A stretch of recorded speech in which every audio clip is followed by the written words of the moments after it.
bari ndax musique su ma bàyyee jàng sax musique moo tax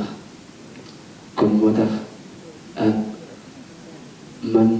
ku ma dimbali ci musique rek yaa ma moom parce que aw ma dugg musique te maam Cheikh bu mu ñëwee nag teg na ay programme am naa full koo xam ni maam Cheikh bu ma duggaloon ci leneen du ma ci dugg déedéet ndax man musique rek laa bëgg mais ba mu ñëwee musique la ma indil ci musique laay dox musique laa xam moom rek laa xam moom lañ ma xamee ci loolu la ma indil moo tax incha allah ñu ngi wàcc ak waa Jéeri Ngoone signé naa ak ñoom li waral conférence de presse bi ñu bari dañuy defe ne ay jàddu wiiri la wala ay détails déedéet El Hadj Keita liñ ma xamewul woon démb du ma bàyyi ba tey di ko def déedéet dama signé ak maam Cheikh Mbaye pour jëm ca kanam parce que ñu bari gëj nañ dégg El Hadj Keita ci programme yi ci soirée yi ci lépp moom tamit ñëw na indil ma sono ne ma chaque mois di nga jouer wala bu la neexee chaque semaine di nga jouer yow waxal lan la lenn laa la sant nelawal répétel nelawal répétel nelawal répétel kon instant yi nag ñuy waajal nag bés yu mag yu bari du benn bés du ñaari bés du ñetti bés lu yàgg la parce que carrière dafa gudd carrière musique dafa gudd lu yàgg la te dafa laaj patience te ñun yàlla def na am nañu patience ndax boobu ba léegi ñu ngi xaar ci loolu la ñu nekk kon maam Cheikh tàccul leen ma maam Cheikh Mbaye waay tàccul leen ndax xale la de du mag xale bu ndaw la moom njabootam mais deful loolu dafa ñëw te li gën a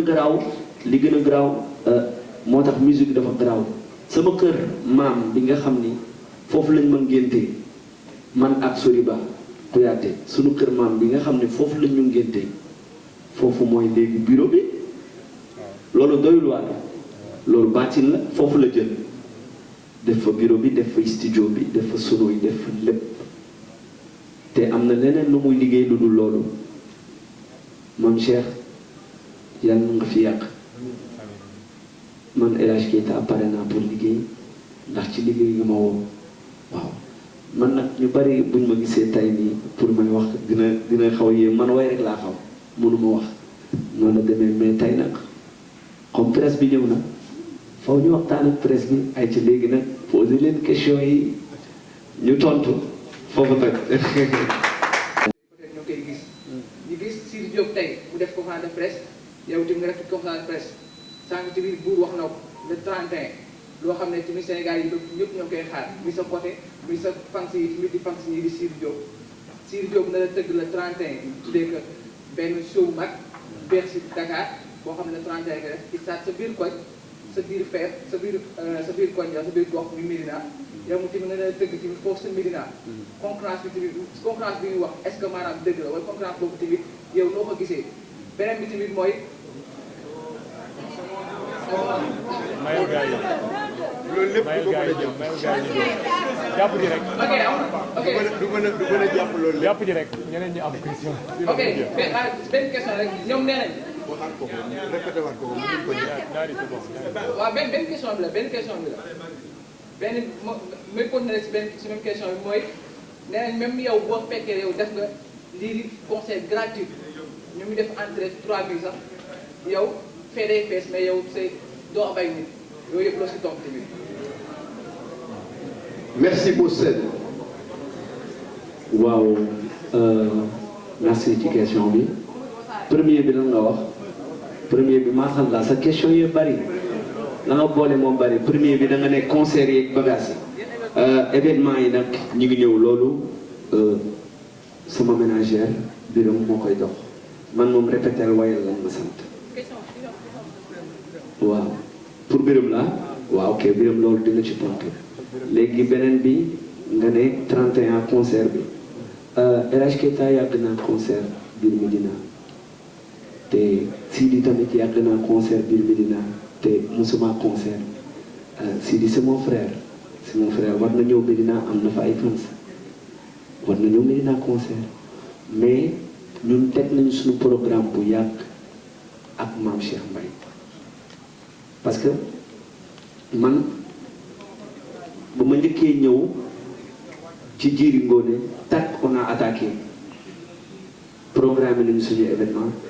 conférence de presse bi sax defoon nañ ko bu yàgg programme nañ ko bu yàgg teeru bi mais dañu changé waat affiche bi parce que dañu woo nañu teer bi dafa xat mënuñu ko jël Mame Cheikh lijjanti baaramundi man sikkim laa gëstoo ma yóbbaale sama producteur moo may tegal sama conducteur sama carrière ne ma defal lii ma def lii wayal lañ ma sant kon incha allah concert boobu tamit dañ ko yàgg di maye waa Médina te boobu ba léegi def ñu dara biir Médina moo tax ñu maye concert bi le 31 octobre incha allah waaw ay dina fees ak du fees moom ay fees moom yàllaa ko yor merci. Merci El Hadj Dame Sipio Médina TV ñu xam ne rek ñaari question doy na parce que tamit ñi fi nekk ñëpp bu ñu bëggee wax du sotti Dame vous avez la parole. merci beaucoup salaamaaleykum public bi di wax salaamaaleykum El Hadj Keita doomu Médina bi tamit di nuyu ñu fi teew ñëpp bon première question bi mooy El Hadj Keita gis nañ tey yaa ngi dugg ci label bu mel ni Djily Ngoné production bu doon label bu am doole macha allah te label bi gis nañ ay jeunes ñoo ci nekk te fu ay jeunes daje rek day mel ne ay kuy fuñ daje concurrence bi dafay bëri est-ce que yow pare nga pour concurrence bi nga xam ne moo am foofu beneen bi tamit waa label bi laa koy poser question tey dañuy gis tey waa Subatel njëmb ki nga xam ne mooy Sidi Diop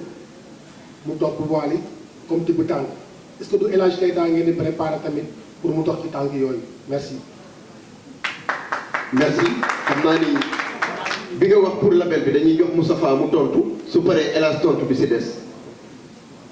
ok loolu question boobu je pense réponse dafay simple déjà ma def na wax la mooy tibb tànk parce que man pour man affaire bi dañuy liggéey rek quoi xam nga aujourd'hui on est dans un monde boo xam ne cette concurrence bu dee c'est une concurrence dañ ko mën a woowee il faut que ñu jàpp ne on est dans le monde du showbiz loolu c'est des choses qui existent partout amul fooy dem dans le monde te des artistes yoo xam ne dañ nekk si yoon dañu xëccoo boobu ñuy xëccoo dafa war a nekk rek xëccoo bu seen bu mu jar ñu yàqante der bu mu yàq ñu saaxante parce que ay frères lañu aujourd'hui tey mën nañ nekk dans un moment di ut loo xam ne kenn ku nekk da nga ko soxla mu indi ay coow mais suba kenn ku nekk damay nekk ci leneen kon ñun ñii di wax ak yow ñun duñu ay xale ci milieu bi dund nañ Youssou Ndour Omar dañ ko dund suñu jamono wala woon dañ ci doon wax weerante ak suñu tey anam c'est derrière nous ndax keneen ak keneen am na fi amul turu artistes yu ñuy dendalee loolu dafa yàgg du loo xam ne ay problème la xam la moo am solo qu'ils fassent ce qu'ils ont à faire muy way comme ni mu ko waxee way muy liggéey na fexe ba aujourd'hui en tant que artiste dafa am ñu topp ci ginnaaw bëgg ko te yàlla ndax bu mu leen mësuloo de la même manière que beneen artiste bu mu mënti nekk mission bi ñu am ñoom mooy ñu fexe ba sigil seen bopp sigil seen ay fans sigil un peu le peuple sénégalais parce que gis nga lu ñu fi mënti def jàpp le Sénégal ki gagne parce que aujourd'hui c'est de très beaux titres qui vont bu ñu ko joowee titres yi day gën a bëri clip yu rafet yi day gën a bëri marché bi day ëppan ñun ñi nga xam ne ñoo topp seen ginnaaw dañuy gën a mën a liggéey donc man pour man y a rien de calculé ñun nekkuñu ci loolu je pense que ñun ñoo mag loolu parce que loolu jiitu na ñun miin nañ loolu du loo xam ne bu doon ay producteurs yu ndaw lañ ñi doog a dugg ci musique sax waaw mais ñun ku fi nekk si ñun ñi nga xam ne ñoo jiite def nañ minimum ay 25 ans de carrière je pense que tey du ñu topp benn érage nga xam ne suñu rakk-rakkaat la nekk fi naan dañ koy xëcc si ay xëccoo donc ñun nekkuñu ci loolu peut-être que date yi dafa tombé te ñun bi ñëw di si ak ay laaj date bi fi lañ ko fekk déjà loolu rek ñun ñu ngi ciy wax suñu label di ci wax lu nekk date bi ñun fi lañ ko fekk élage date bi n'est-ce pas jàppoon ngeen ko donc ñun bi ñuy ñëw di wax ak ñun date bi fi lañ koy fekk donc li ci des nag ñun dañuy liggéey bu ñu waree def benn affaire dañ koy def élage fii nii muy ñëw nii nekkul daf fiy joué élage fii daf fiy joué donc c'est normal ñu am relation boo xam ne ak kii bu ñu waree def conférence de presse mais fi ñu am relation kooku la ñuy woo donc ñun waa Baaramundi la ñu am relation parce que élage dafa ñëw di joué donc après yàlla def na kooku tamit comprendre teeru bi dañ ko war def événement bu rëy pour El Hadj Keita ñu essayé woon ko déggoo woon ci mais moo am ay contraintes d'espace parce que Covid bi aussi hôtel yi dafa xaw a sélecté gars bi expliqué ñu dernière minute ñu déplacé ko indi ko fii mais la conférence de presse était prévue aussi depuis donc information bu ñu joxee leen ko noonu ngeen xam ne noonu la demee après li ci gars yi di wax loolu dañ koy gérer parce que ñoo mag loolu. merci donc pour beneen question bu bàyyi élage bu tontu. waaw pour beneen question bi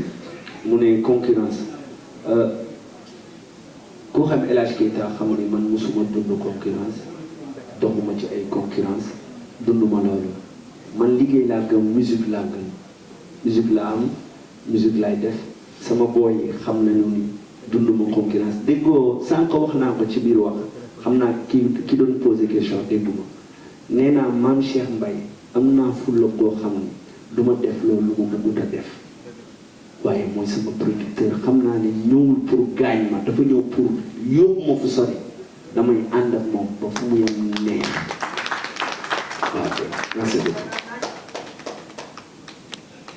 wax jooju leer na El Hadj Doudou Feeling Dakar. leeral ñun nag